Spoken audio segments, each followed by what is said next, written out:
de l'extrême ouest où je suis présentement pour les besoins du parti, j'ai suivi avec la plus grande attention votre intervention sur le plateau de Oncy. La première impression qui se dégage de votre posture sur ce plateau télé est que vous y êtes allé pour pourfendre le PDCIRDA et son président, et non pour présenter votre vision et ce qui vous fonde à demander le parrainage de ce parti. Et la question que tous les Ivoiriens se posent aujourd'hui est: Jean-Louis Billon veut-il vraiment être le candidat du PDCIRDA pour la présidentielle, ou tout simplement l'épée avec laquelle l'adversaire va décapiter le parti qui lui résiste le plus? Sinon, vous ne pouvez pas vouloir être le candidat du PDCIRDA, donc avoir votre salut politique par ce parti et en même temps vous ériger en insulteur public du parti et de son président. On voit que cela vous fait mal, très mal même que Tidjane Thiam soit élu président du PDCIRDA et que le congrès du 23 décembre 2023 l'a mis en mission pour ramener le PDCIRDA au pouvoir en 2025. Vous auriez voulu que tout cela vous tombe du ciel. Après le décès du président Bédié,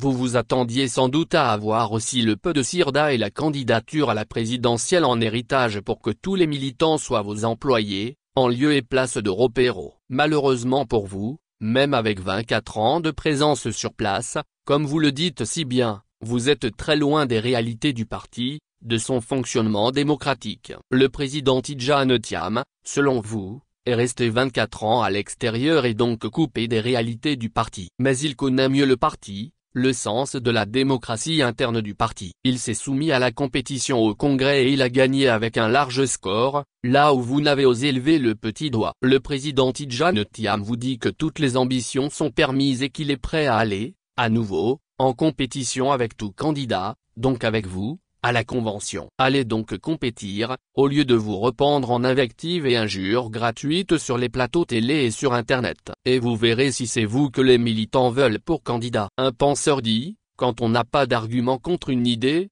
on s'en prend à l'auteur de l'idée. C'est ce que vous faites, mais de la plus maladroite des manières. Vous vous êtes tout simplement fourvoyé. Vous vous êtes rendu ridicule en vous en prenant aussi à toutes ces grandes personnalités, tous ces pionniers du PDCIRDA, tous ces devanciers qui, aujourd'hui, sont autour du président Thiam, que vous traitez de repéros. Cela revient à scier la branche sur laquelle vous voulez vous asseoir. Le dire de façon désinvolte, comme vous l'avez fait sur un plateau télé, c'est ignorer les racines de ce parti dont vous voulez jouir de la renommée et de l'assise nationale, tout en le vilipendant. L'on peut vous rétorquer que si après vous avoir côtoyé pendant 23 ans, en l'absence de l'autre, ils choisissent d'être des repéros de l'autre, c'est que c'est vous le problème. On peut passer toute une vie dans un lieu sans en connaître le mode d'emploi ni le fonctionnement sociétal. Certains se demandent aujourd'hui si vous connaissez véritablement le PDCIRDA au point de vouloir être son candidat en jetant de l'opprobre sur ses figures charismatiques. La politique, sous notre optique, a des voies insondables. Peut-être que vous avez fait le choix d'une des voies que nous n'arrivons pas à sonder. Pourtant, vous devriez être le mieux placé pour savoir que le PDCIRDA, au-delà d'être un simple parti politique, est un esprit, qui a pour base la conviction des militants, un esprit qui a pour instrument la détermination des militants, un esprit qui a pour canevas la cohésion des militants, un esprit qui également a pour objectif le retour au pouvoir par des voies démocratiques. Ce qui fait qu'aujourd'hui, l'adversaire du PDCIRDA ne devrait pas être à l'intérieur du PDCIRDA. L'adversaire est bien connu. C'est celui qui est en face, le RHDP qui dispose de tous les moyens de l'État, que ce soit financier, politique, judiciaire et même l'ACE. Aujourd'hui, ce sont les journaux, cyberactivistes et autres officines de propagande de l'adversaire que vous devez combattre en tant que PDCIRDA, qui font votre communication, vous présentent comme le meilleur cheval. Un adversaire qui vous choisit comme le meilleur adversaire, vous ne trouvez pas cela suspect et surtout contre-productif pour vous? Si vous êtes opposant et que le pouvoir vous adoube, il y a problème, avait dit le président Tidjane Thiam. Votre sortie sur Oncy vient de lui donner raison. Et tout le PDCIRDA se retrouve à se poser des questions à propos de vous et votre ambition. Déjà, si tant est que vous ambitionnez effectivement d'être le candidat de ce parti pour la prochaine élection présidentielle, vous devriez plutôt agir dans le sens de la cohésion, vous devez plutôt agir dans le sens du respect mutuel de sorte que si la convention arrive à vous désigner comme le candidat, vous n'ayez pas à aller vous excuser auprès de ceux que vous avez offensés comme vous l'avez fait sur le plateau de Oncy. Mais, bon, c'est votre façon de communiquer. Est-ce que c'est la meilleure? Tous les communicateurs dignes de ce nom tiquent en vous écoutant et en suivant ceux qui vous brandissent en couvrant le Petsirda et ses dirigeants d'un flot d'injures. Votre intervention sur cette télé a fini de nous convaincre que vous voulez utiliser juste le nom Petsirda comme un cheval à enfourcher pour aller vers ce que vous avez envie de faire et non comme la famille dont vous devez aller défendre la vision, le programme, le prestige. Monsieur Billon, vous et moi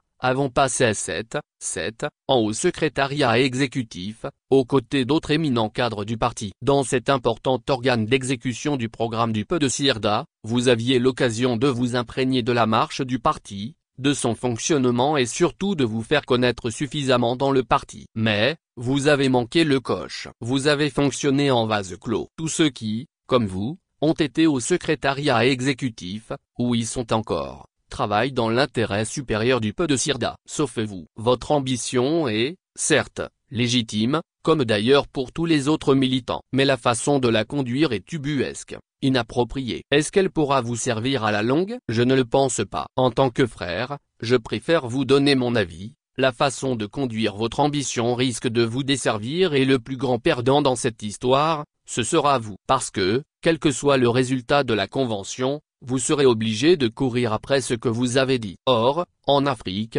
on dit qu'une parole qu'on a sortie de la bouche, c'est comme de l'eau qu'on a versée et qu'on ne peut plus reprendre. En Afrique, une parole qu'on a sortie de sa bouche, c'est comme l'écorce d'un arbre qu'on a retirée. On ne peut plus la remettre en place. Vous aurez à courir après vos paroles méchantes que vous avez dites. Vous aurez à courir après les paroles que vos partisans sont en train de déverser sur toutes les plateformes contre le Petsirda et contre son président. Quand on veut le parrainage d'un parti, on ne peut pas agir comme vous l'avez fait. Vous avez aussi dit sur ce plateau que le président du Petsirda n'est pas éligible à l'élection présidentielle. C'est le comble de la vilainie. Et êtes-vous du Conseil constitutionnel pour ainsi vous exposer en déclarant le président du parti à qui vous dites appartenir, inéligible? En avez-vous les preuves? Non, vous n'êtes pas du Conseil constitutionnel, même si celle qui préside cette institution, semble-t-il, et votre belle-mère, aucun dossier de candidature n'est encore déposé. Alors à partir de quoi, vous portez un jugement sur le président du Petsirda? Avez-vous un ou des souffleurs au Conseil constitutionnel? Monsieur Billon, je voudrais vous dire,